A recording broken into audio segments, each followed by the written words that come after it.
what's happened.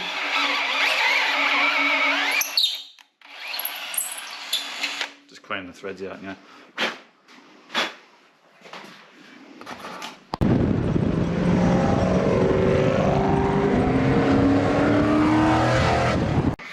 New GoPros. New GoPro. Let's see, we're on the front and the back now. Front and the back screen. That's a bit too fancy for us. Very. Welcome back to Backyard Builds. Back at headquarters today.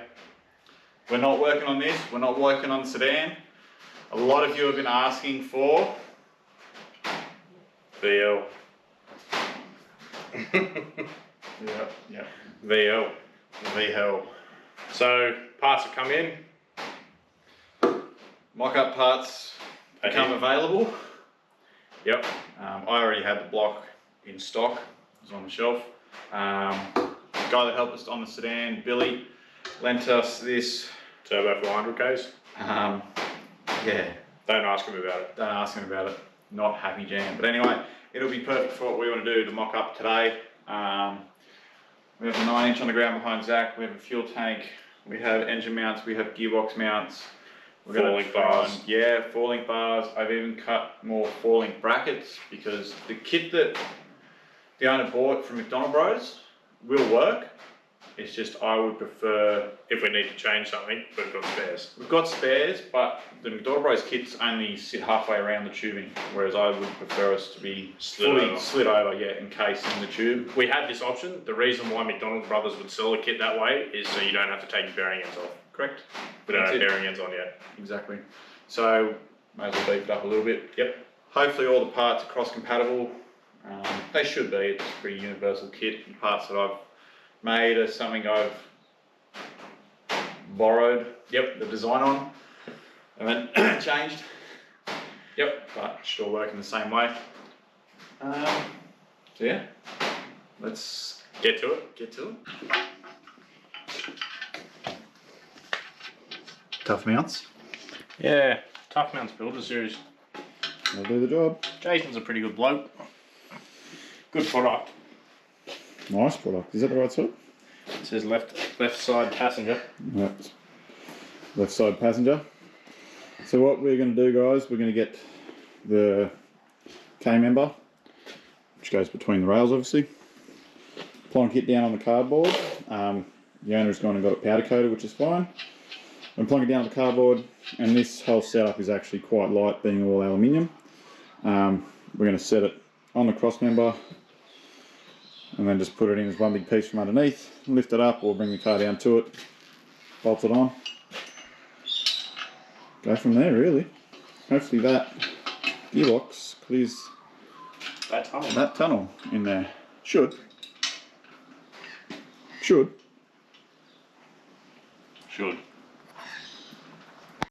I believe it to be front heavy. Front heavy.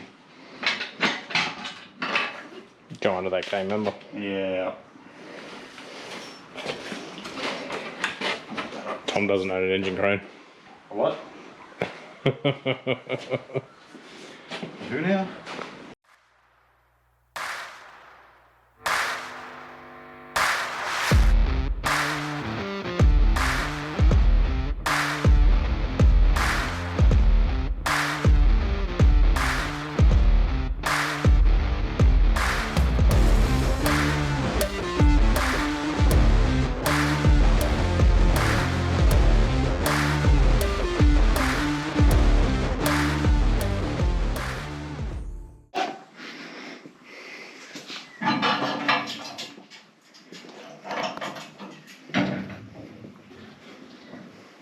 What's your done? Well, LS to VL is fairly quick and easy, especially with the Turbo400 sitting on the back of it. Those Tough Mounts worked really well. So always work really well. Good job, Jason. Thank you, Jason. Trans is on Tough Mounts as well. Yeah, cross member and gearbox mount, rubber mount. Yep. Next up, we're going to get all the arms for the 4-link swung, just off the body. We'll then get the diff out, slide all the brackets on. Might use a combination of the McDonald Bros ones and the ones I've made. Put them all in there. and then we'll be able to roughly work out where it will sit under weight, and then we can work out where we're going to mount the coilovers. Yep. That's the main part of this, is to mount the coilovers. What brand's the coilovers?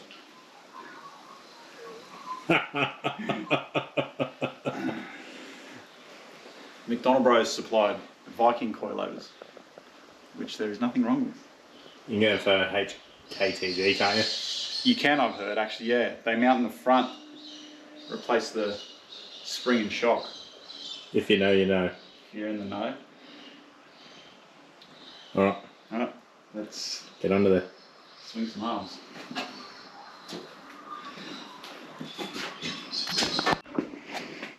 Good work, man. I've actually got another little video coming up of a workbench. So what are you doing here? I'm just setting the length of these arms. So there's a left and right hand thread. Oh, the GoPro's off now. You know we got two. Yeah. Just making sure they're even. Just setting the standard length to make sure we get the diff in the right spot. Yep. So there's short ones, which are the tops, and long ones, which are the bottoms. That's it.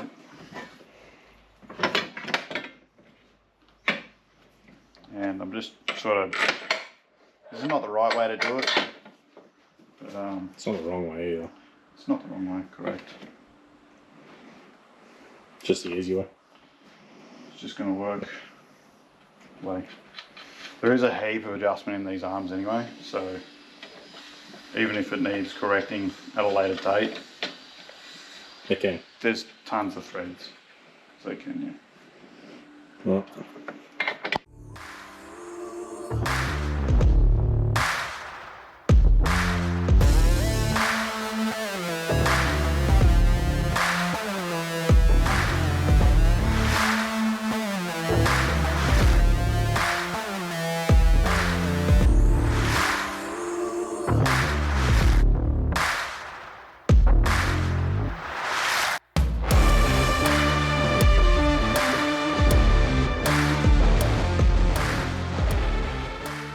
As long as that was plated in. Yeah. So, the issue we're having is this arm runs inboard. Runs out. Yeah, Runs into the back of the brake essentially. big time. It basically touched the back of the wheel. So, I cut these up. It's just a triangle mount. Probably needs a hole opened up. Oh, no, it might be right. What we're thinking of doing, we're going to cut these off on both sides. Probably a bit of plate on there. Put it in there nice and good. Put a heap of plug welds on it, etc. And then we can mount these in there like so. Mount them the direction we wish. Yeah. So it'll triangulate the bottom arm. Back in instead of out. Correct. Doesn't really matter which way it goes. Yeah. So cut these off. That's the next thing. It's a you job. That is a me job. That's all right. You can cut the first one out. Righto. Grind up.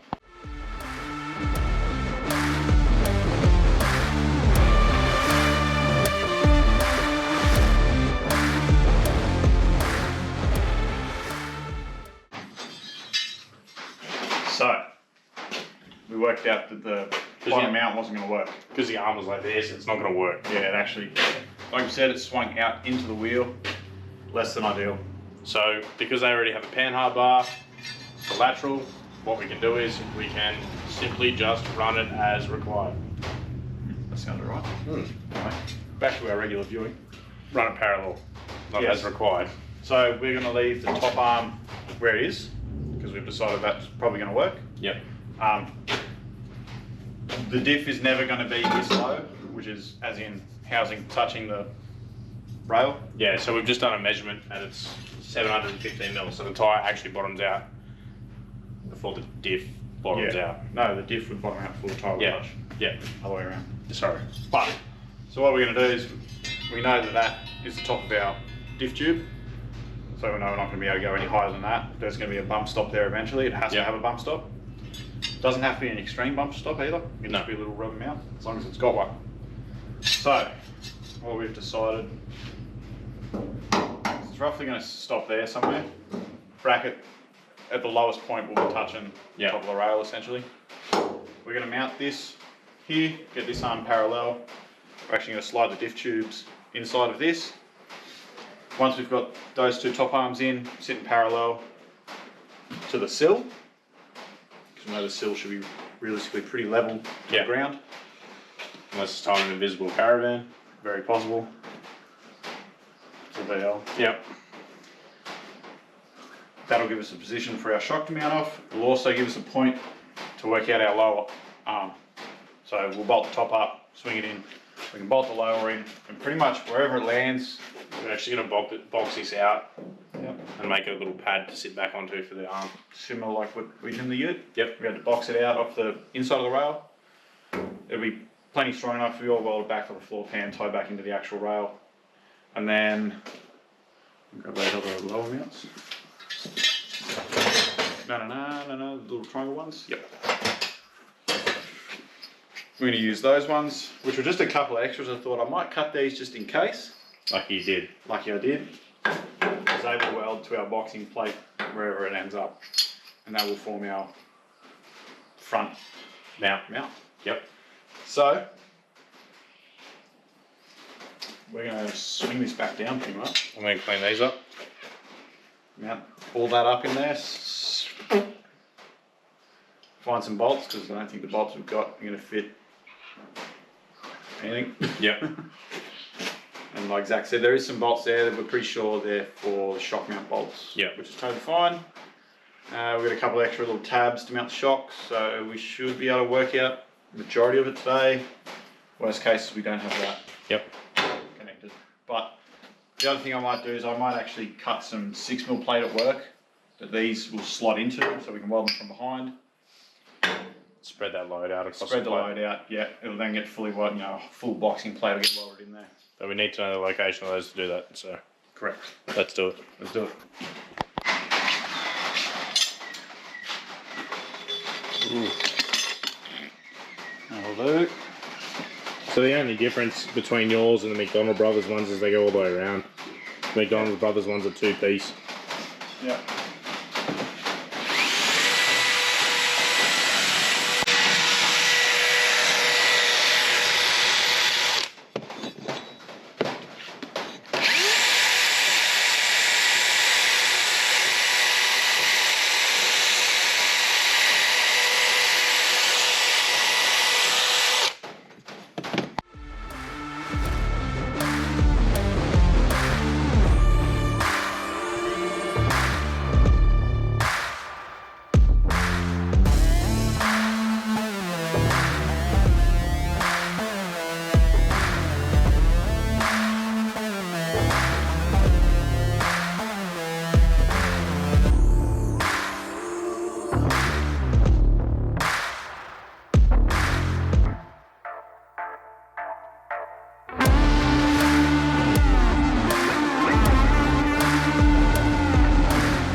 Righto guys, it's actually been a couple of weeks since Zach and I got the engine and transmission mounted in the car and started mocking up that whole forelink.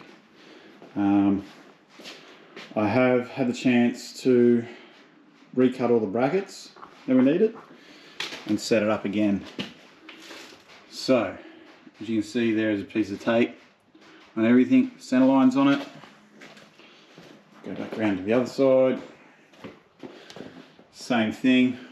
What I did was I measured out the center of that wheel arch, found the center of the diff, and then I adjusted the arms to suit. Once I had done that, it gave me a chance to mount the coil over. And yes, that looks close to hitting the bracketry, but it doesn't hit. I've now currently also got it down on weight.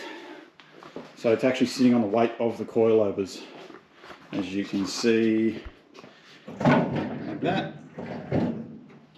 There's no to very little weight, if any weight on that. What I have done now is I've zeroed out the car. So this trusty, very good IMAX digital level. The sill reads 0, which is what you want because you want it parallel to the ground. You don't want it looking weird. The engine and gearbox reads at about 4 degrees. So what my next point of travel is to actually get under there, and we've actually got a jig from Ultra 9 that tells you exactly where the pinion center is. I've actually got a laser set up in the engine. See if we can point that out to you guys. Yeah, see that level in there? It actually centers up really well in the crank bearings, which is good. It's really close, like we're talking 1/15 of a mil, so it's not enough for me to stress about. But what I do is I'll turn the laser on and then I'll be shooting to get it all the way down there. I've got a mark where the pinion sits, which is good. So as long as I get the laser lined up with that, I can then set the pinion angle, which is probably going to be about, after a bit of research and talking to a few people, it'll probably be about 0. So it'll be almost vertically. I should be able to rotate the diff. Probably not. Guess there's a bit more weight on it than I thought. That's all right.